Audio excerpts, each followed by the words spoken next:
Russian president Vladimir Putin ने 2021 में जब भारत में कदम रखा था तब दुनिया का नक्शा यही था, लेकिन माहौल थोड़ा बदला हुआ था। कोरोना के दिन थे, पुतिन सिर्फ 5 घंटे के लिए भारत आए थे और पीएम मोदी से मुलाकात की थी, लेकिन इसके सिर्फ 3 महीने बाद दुनिया ने करवट बदली। रूस ने यूक्रेन पर अटैक कर दिया। पुतिन जो कभी वैश्विक मंच पे फ्रंट रो में बैठे थे, अचानक बैकस्टेज भेज दिए गए। पश्चिमी देशों ने उन्हें अनवेलकम कर दिया। Cut to 2025। अब दुनिया और बदल चुकी है। अमेरिका के व्हाइट हाउस में डोनाल्ड ट्रंप का सीजन 2 चल रहा है। यूएस इंडिया रिश्तों की भी सूरत कुछ बदल चुकी है और उसका असर भारत और रूस की साझेदारी पे भी पड़ रहा है।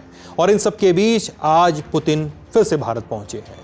ये दौरा भारत के लिए कितना अहम है, अमेरिका का इस पर क्या रुख होगा, भारत इन दो पक्षों में बैलेंस कैसे बनाएगा और सबसे ज़रूरी पश्चिमी देश भारत से क्या उम्मीद लगाए बैठे हैं, आज इस पर ही बात करेंगे।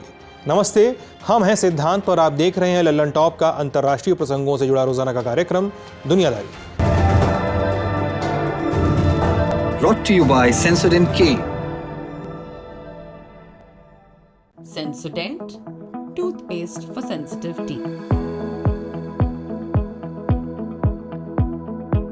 सबसे पहले जानते हैं कि पुतिन का जो भारत दौरा है वो इतनी बड़ी बात क्यों है।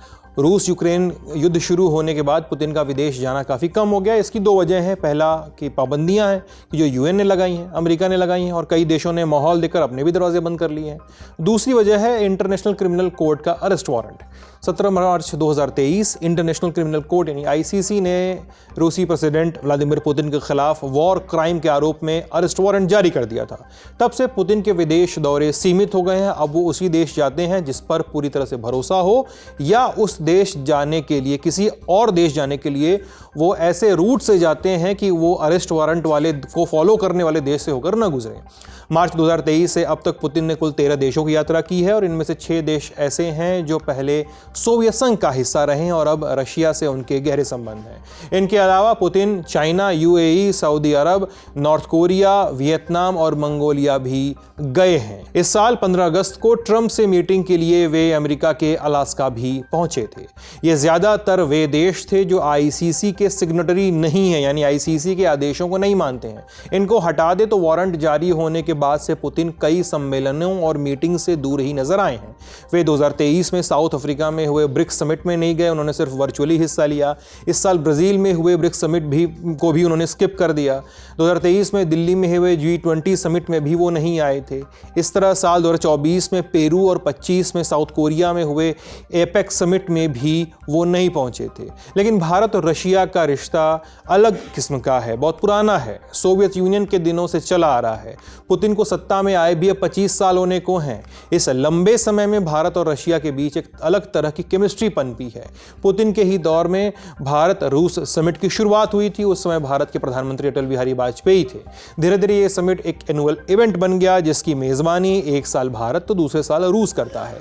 2022 में यूक्रेन युद्ध शुरू होने के बाद भी मोदी और पुतिन के बीच लगातार बातचीत होती रही है। अब तक दोनों की कुल 16 बार बातचीत हो चुकी है। 2022 से 24 के बीच तो 11 बार और इस साल में 5 बार। तो इस विजिट की अहमियत हमने आपको बता दी। जब दौरा इतना बड़ा है तो उस पर कई बड़े देशों की नजरें होना भी लाजिम है। पिछले कुछ दिनों में कई यूरोपियन कंट्रीज के डिप्लोमेट्स और अधिकारियों ने निजी तौर पे भारत सरकार से कांटेक्ट किया, कहा कि वो पुतिन पर दबाव डाले, मतलब भारत दबाव डाले, ताकि यूक्रेन वाला वॉर जो है वो खत्म हो सके।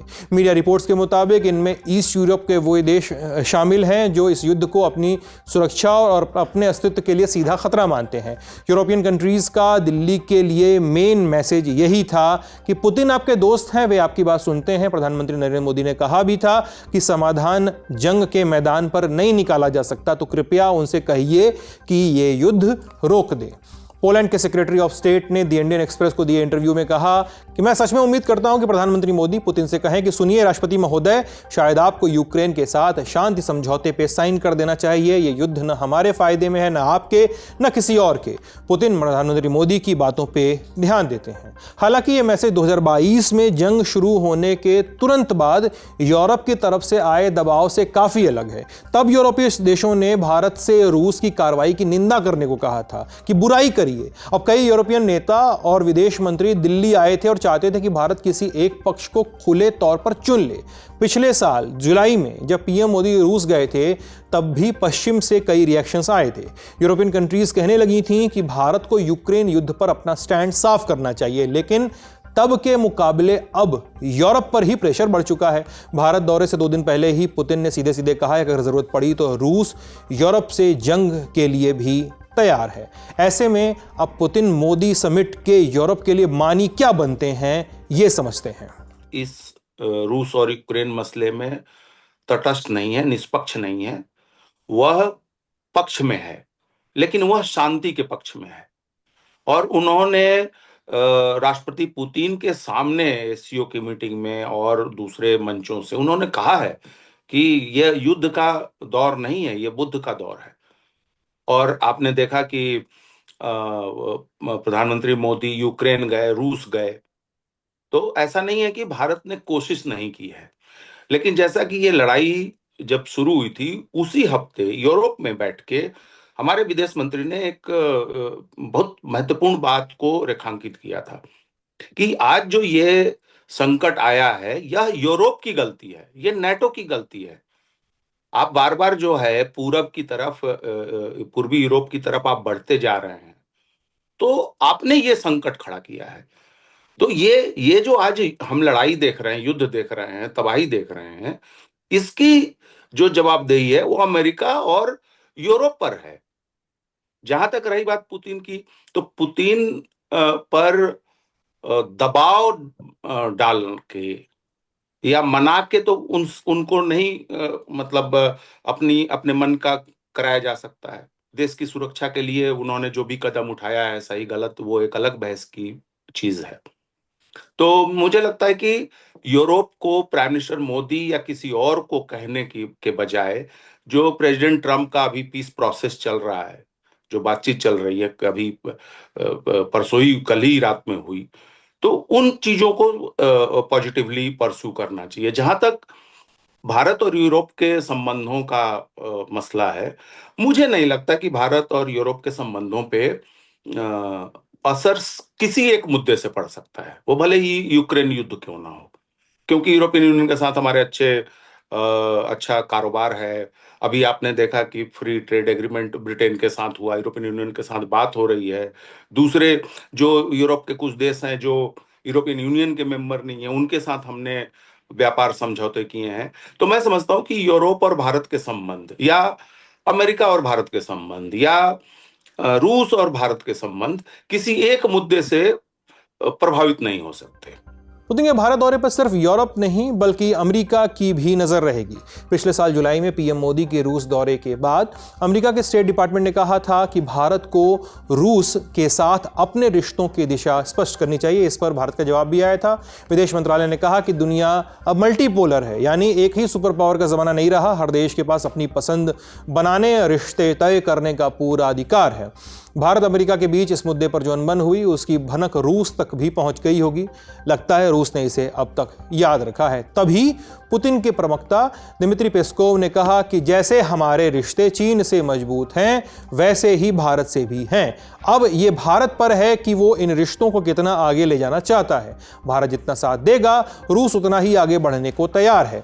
पेस्कोव ने यह भी कहा कि हम जानते हैं कि भारत पे दबाव है, इसलिए हमें बहुत सावधानी से आगे बढ़ना होगा। हमारे रिश्तों पर किसी तीसरे देश की छाया नहीं होगी। हमें अपने संबंध और अपना व्यापार सुरक्षित रखना है। कौन सा व्यापार, ये उन्होंने स्पष्ट नहीं किया, क्योंकि तेल अब कम ही लिया जा रहा है। लेकिन ये बातें किसी सामान्य अधिकारी नहीं कही हैं। पेस्कोव पुतिन के प्रवक्ता हैं, उनकी आवाज माने जाते हैं। जो पुतिन कहना चाहते हैं वही पेस्कोव दुनिया तक पहुंचाते हैं। यानी वो मैसेज साफ है, रूस भारत से दोस्ती आगे बढ़ाना चाहता है और पुतिन के लिए भारत की ये यात्रा काफी तवज्जो रखती है। इसकी जो भारत और रूस के संबंधों में जो इसका महत्व है वो तो है, लेकिन भारत के लिए भी और रूस के लिए भी इसकी एक बहुत उससे ज़्यादा कहीं जियोपॉलिटिकल इसकी इम्पोर्टेंस है।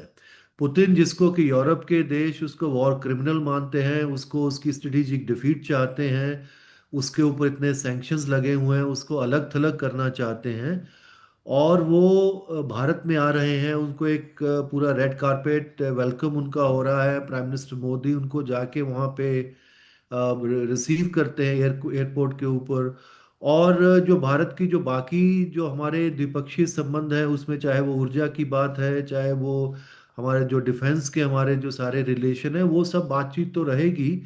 लेकिन इस पूरी जो जियोपॉलिटिकल बदलाव पूरी दुनिया में हो रहा है, और ख़ास तौर से अभी जब रूस और अमेरिका के बीच में यूक्रेन के जो युद्ध है उसको समाप्त करने के बारे में जो काफ़ी बातचीत चल रही है, उसमें पूरी दुनिया की जो नज़रें हैं इस वक्त लगी हुई हैं कि वो भारत जा रहे हैं, क्या बातचीत कर रहे हैं। तो दोनों तरफ से, रूस की तरफ से भी और भारत की तरफ से भी ये सिग्नल है कि भारत के जो अपने रिश्ते हैं वो पश्चिम के देशों के साथ, अमेरिका के साथ, यूरोप के साथ प्रगाढ़ हैं, अच्छे हैं, हम उनके साथ काम करना चाहते हैं। लेकिन जो भारत और रूस के संबंध हैं उनकी एक अपनी महत्ता है, और वही चीज़ रूस, क्योंकि उसके लिए भारत की महत्ता पहले से भी बढ़ जाती है, क्योंकि उसके लिए अब सीमित हो गया है उसका जो दायरा है जिसके अंदर वो ऑपरेट कर सकते हैं।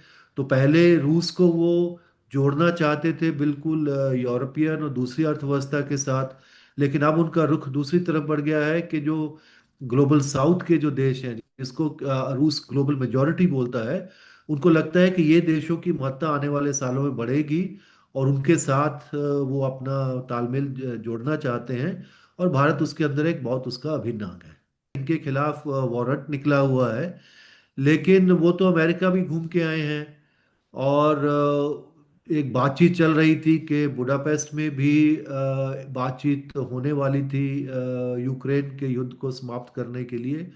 और बुडापेस्ट जो कि यूरोपीय संघ का अपना एक सदस्य है, वहाँ के प्रधानमंत्री ने उनको निमंत्रण दिया कि हम आपका बिल्कुल वेलकम करते हैं। तो जिस तरह की आइसोलेशन पश्चिम के देश चाहते हैं, वो उतनी आइसोलेशन में करने में उनको कामयाब तो नहीं हुए हैं।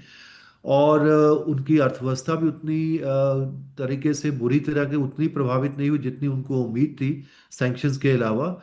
और भारत को रूस एक अपना पुराना मित्र मानता है, और भारत एक ऐसा देश है जो लोकतांत्रिक देश है, जिसके संबंध पश्चिम के देशों के साथ भी हैं। तो भले ही वो चीन में, नॉर्थ कोरिया में उनके वहाँ पे उनके संबंध रहे और रूस के, लेकिन एक लोकतांत्रिक देश में जाना और वहाँ पे अपना इस तरह से उनका स्वागत होना, तो निश्चित तौर से जिस तरह का आइसोलेशन जिस पश्चिम के देश, खास तौर से यूरोप के देश चाहते थे, उसको तो ये काफ़ी नकारता है उनका जो आना यहाँ पे। और पुतिन के लिए और रशिया के लिए एक अच्छी खबर है। इस वक्त पूरा फोकस पुतिन पे है। उनके हर कदम, हर बयान, हर मूव को अमेरिका और यूरोप के सिक्योरिटी एक्सपर्ट्स बड़े ध्यान से पढ़ रहे हैं। ऐसे में जब पुतिन पीएम मोदी से गले लगेंगे तो पश्चिमी देशों की नज़रें और भी ज़्यादा पैनी हो जाएंगी। भारत और रूस की ऐसी हाई लेवल बैठकों को पश्चिम पहले भी शक की नज़र से देखता रहा है, लेकिन यूक्रेन युद्ध के बाद हालात और बदले। ट्रंप की वापसी ने भारत के अमेरिका और पश्चिम से रिश्तों को थोड़ा हिला भी दिया है। यूक्रेन पर रूस के हमले के बाद 2022 में भारत अचानक रूस के कच्चे तेल का दूसरा सबसे बड़ा खरीदार बन गया। भारतीय आयात में रूसी तेल की हिस्सेदारी 1% से बढ़कर 1% से बढ़कर 40% तक हो गई, यानी 2250% की छलांग। उस समय अमेरिका ने चुपचाप भारत को ज्यादा रूसी तेल खरीदने के लिए बढ़ावा दिया था, क्योंकि तब पश्चिमी देश रूसी तेल की खरीद बंद कर रहे थे। अगर दुनिया पूरी तरह से रूसी तेल लेना बंद कर देती तो सप्लाई कम हो जाती और कीमतें आसमान छू लेती। भारत ने ज्यादा तेल खरीदकर ग्लोबल मार्केट को स्टेबल रखने में मदद की थी। लेकिन अब ट्रंप अपने दूसरे कार्यकाल में रूस और यूक्रेन पर दबाव बनाने के नए तरीकों की तलाश कर रहे हैं। उन्होंने रूस से तेल खरीदने की वजह से भारत को निशाने पर लिया। पहले उन्होंने भारतीय सामानों पर 25% का टैरिफ लगाया, फिर रूसी तेल की खरीद को लेकर 50% तक बढ़ा दिया। इसके बावजूद भारत कई महीनों तक रशियन ऑयल खरीदता रहा। मगर अक्टूबर में ट्रंप ने रूस की 2 सबसे बड़ी तेल कंपनियों रोसनेफ्ट और लुकोइल पे प्रतिबंध लगा दिए। साथ ही ये चेतावनी भी दी कि जो भी देश इनसे कारोबार करेगा उसकी कंपनियों पर भी कार्रवाई हो सकती है। नतीजा, भारत की तेल खरीद पे पड़ गया। वाणिज्य एवं उद्योग मंत्रालय की रिपोर्ट के मुताबिक सितंबर 2024 में रूस का शेयर 41% था, जो सितंबर 2025 में घटकर 31% रह गया। भारत की सबसे बड़ी निजी रिफाइनरी रिलायंस ने घोषणा कर दी कि वो अब इन पेट्रोलियम प्रोडक्ट्स को एक्सपोर्ट नहीं करेगी जिनमें रूसी तेल का इस्तेमाल हुआ होगा। कंपनियों पर पाबंदियों की वजह से रूस ने भी तेल पर अपनी छूट घटाकर $1.5 से $2 प्रति बैरल तक कर दिया। मतलब छूट कम हो गई। छूट का जो हिस्सा था वो बढ़ गया। अब इतनी कम रियायत में भारत को पहले जैसा फायदा नहीं मिल रहा था। ऊपर से रूस से तेल मिलाने में शिपिंग और बीमा खर्च भी ज्यादा पड़ता है। लेकिन ट्रंप का यह दबाव भारत में अमेरिका की गुडविल को चोट पहुंचा सकता है। पूर्व भारतीय विदेश सचिव और रूस में भारत के राजदूत रह चुके कंवल सिब्बल ने कहा कि ट्रंप और अमेरिका डबल स्टैंडर्ड अपना रहे हैं। ट्रंप अलास्का में पुतिन के लिए रेड कारपेट बिछा सकते हैं, तो भारत रूस से अपने रिश्ते क्यों न बढ़ाए। अमेरिका तो खुद उनसे बात कर रहे हैं, उनसे खुद देख रहे हैं कि उनके लिए रूस जो है बहुत अच्छा, उनके साथ वो खुद बिजनेस करना चाहते हैं। लेकिन वो एक तरीके से भारत के द्वारा उनके ऊपर दबाव भी बनाना चाहते हैं, जैसे हमारे ऊपर 25% उन्होंने टैरिफ लगाया हुआ है। लेकिन किस तरीके से भारत उनका स्वागत कर रहा है, कोई और अगर यहाँ कल जो अच्छी अनाउंसमेंट कोई होती है जिसमें कोई ऐसी चीज़ हो जिसमें उनको थोड़ी दिक्कत हो अमेरिका को, तो हो सकता है वहाँ से कोई नेगेटिव रिएक्शन रहे। लेकिन मुझे लगता है क्योंकि भारत भी बहुत समझबूझ से पूरी उनकी जो तैयारी की है उन्होंने इस विजिट की, तो वो इस तरह की बात कोई शायद नहीं कहेंगे, चाहे वो ब्रिक्स करेंसी जैसी बात हो या कुछ इस तरह से बात करें कि जिससे उससे दिक्कत हो अमेरिका को। लेकिन अब क्योंकि ये तो भारत ने बहुत पहले से कहा है कि रूस हमारा बहुत पुराना उनके साथ संबंध है, एक स्पेशल पार्टनरशिप उनके साथ है और हम उनको यहाँ पे वेलकम कर रहे हैं। लेकिन ये बात भी सही है कि उनकी जो पूरी निगाह है, चाहे वो भारत के प्रधानमंत्री जब चीन गए थे या वो उधर गए थे जब पुतिन और शी जिनपिंग को भी मिले थे, तो पूरी जो सारी आपने देखा कि पूरी जो उनकी फोटो थी पूरे पश्चिम के जो अखबारों में छपी थी वो, और उसके ऊपर काफ़ी कमेंट्री हुई थी। तो वही जब वो जिस तरह से उनको रेड कारपेट भारत में मिल रहा है, उसके ऊपर कुछ नुक्ताचीनी वहाँ पे हो सकती है, कुछ बातचीत हो सकता है। लेकिन अमेरिकन एडमिनिस्ट्रेशन से किस तरह का रिएक्शन होगा उसका अभी कहना बहुत मुश्किल है। लेकिन वो पूरे ध्यान से इसकी पूरी यात्रा को जरूर उसको देख रहे होंगे। पुतिन की भारत यात्रा पे वर्ल्ड मीडिया भी टकटकी लगाए बैठा है। अमेरिकी अखबार न्यूयॉर्क टाइम्स ने लिखा कि द्विपक्षीय समिट का सीधा मैसेज है कि भारत और रूस का रिश्ता सोवियत दौर से चला आ रहा है और आज भी उतना ही मजबूत है, लेकिन मोदी के लिए रास्ता थोड़ा मुश्किल है। पुतिन के साथ उनकी पर्सनल बॉन्डिंग गर्मजोशी वाली है, लेकिन भारत को एक साथ दो मोर्चे संभालने हैं। रूस जो उसका सबसे बड़ा हथियार सप्लायर है और अमेरिका जो उसका सबसे बड़ा ट्रेडिंग पार्टनर है। वहीं ब्रिटिश न्यूज़पेपर द गार्डियन से बात करते हुए हडसन इंस्टीट्यूट की रिसर्च फेलो अपर्णा पांडे ने कहा कि दिल्ली इस समय कई सालों में सबसे मुश्किल जियोपॉलिटिकल माहौल से जूझ रही है। उसके सामने आधी दुनिया से कटता हुआ अमेरिका, कमजोर होता रूस और बेहद ताकतवर चीन मौजूद है। तो ऐसे माहौल में भारत की नीति क्या होनी चाहिए, एक्सपर्ट्स डिकोड कर रहे हैं। देखिए, राष्ट्रपति पुतिन की भारत यात्रा कई मायनों में बहुत अहमियत रखती है। एक, 4 साल के बाद वो आ रहे हैं। दूसरा कि वो एक ऐसे समय में आ रहे हैं जब दुनिया की जियोपॉलिटिक्स, दुनिया का जो वर्ल्ड ऑर्डर है, विश्व व्यवस्था है, उसमें बड़े बड़े बदलाव हो रहे हैं।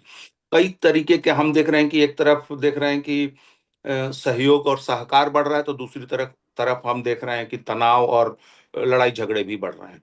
तो ऐसे में दुनिया के सबसे आबादी वाले देश, दुनिया के सबसे बड़े लोकतांत्रिक देश में, दुनिया की सबसे बड़ी भौगोलिक स्थिति के देश का राष्ट्रपति अगर आ रहा है, तो ये निश्चित रूप से एक बहुत महत्वपूर्ण है। इसमें देखिए, एक तो भारत के लिए ये इम्पोर्टेंट है और कि हम रशिया से किस तरीके की चीजों के लिए करार करेंगे। जैसे S-400 की बात हो रही है, सुखोई साथ में बनाने की बात हो रही है और इनके साथ एक बड़ा बिजनेस डेलीगेशन आया हुआ है।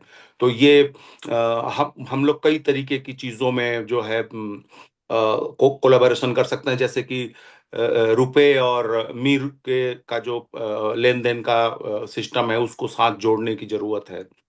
दिखाने का अवसर है कि हम खेमे बंदी में, गुटबाजी में हम नहीं पड़ेंगे। हमारी एक अपनी ऑटोनोमस फॉरेन पॉलिसी है और हम अगर रशिया से अगर हम खरीद रहे हैं, तो हम तो अमेरिका से भी खरीद रहे हैं, हम यूरोप से भी खरीद रहे हैं, हम चीन से भी खरीद रहे हैं और इन सब देशों को हम बेच भी रहे हैं, जो भी हम जो चीजें बेच सकते हैं। तो भारत को विश्व व्यवस्था में एक तटस्थ, गुटनिरपेक्ष, ग्लोबल साउथ के हितों की बात करने वाले देश के रूप में अपनी छवि बनाने की में यह यात्रा जो है कुछ हद तक योगदान कर सकती है। रशियन प्रेसिडेंट पुतिन की विजिट और पीएम मोदी से उनकी मुलाकात और आगे बनने वाले दृश्यों की चर्चा हम लल्लन टॉप में अलग अलग तरीके से करेंगे। बड़ी खबर अभी यहीं तक, अब सुर्खियां। पहले सुर्खी अमेरिका से, जहां से रक्षा मंत्री पीट हेग्सेथ बड़ी मुसीबत में घिर गए हैं। वजह किल एवरीबडी यानी सबको मार दो वाला एक आदेश। न्यूज एजेंसी एसोसिएटेड प्रेस के मुताबिक कैरेबियन सी में 2 सितंबर को त्रिनिदाद के किनारे अमेरिका ने ड्रग तस्करी रोकने के लिए एक नाव पर हमला किया। गोलीबारी हुई। ट्रंप प्रशासन ने 11 लोगों के मारे जाने का बयान जारी किया, लेकिन अब आरोप लग रहा है कि कुछ लोग जो मलबे से चिपके हुए थे वो जिंदा बच गए थे, जिन पर पेंटागन ने फिर से स्ट्राइक करके इन्हें मार दिया। अब इस पूरे मामले में पेंटागन के हेड होने के नाते पीट हेग्सेथ पर सवाल भी उठ रहे हैं। व्हाइट हाउस की प्रेस सेक्रेटरी कैरोलिन लेविट ने कहा कि हेग्सेथ ने स्ट्राइक करवाने की हामी तो भरी थी, लेकिन किल एवरीबडी वाला आदेश नहीं दिया था। यह आदेश एडमिरल फ्रैंक ब्रैडली ने दिया था और वे अपने अधिकारों में रहकर ऐसा कर सकते थे। हेग्सेथ ने भी आरोपों को झूठा और भड़काऊ बताया। एडमिरल ब्रैडली को अमेरिका का हीरो करार दिया। वॉशिंगटन पोस्ट के मुताबिक सितंबर से अब तक अमेरिकी सेना 22 बोट्स पे हमले कर चुकी है, जिनमें 70 से ज्यादा लोगों की मौत हुई, लेकिन ट्रंप प्रशासन इसे सेल्फ डिफेंस बता रहा है। अब रिपब्लिकन और डेमोक्रेट दोनों पार्टीज के नेता पहली स्ट्राइक से ही नाराज हैं और चाहते हैं कि इसकी जांच हो। आज की दुनियादारी यहीं तक। अपना ख्याल रखिएगा, स्वस्थ रहिएगा। बहुत बहुत शुक्रिया।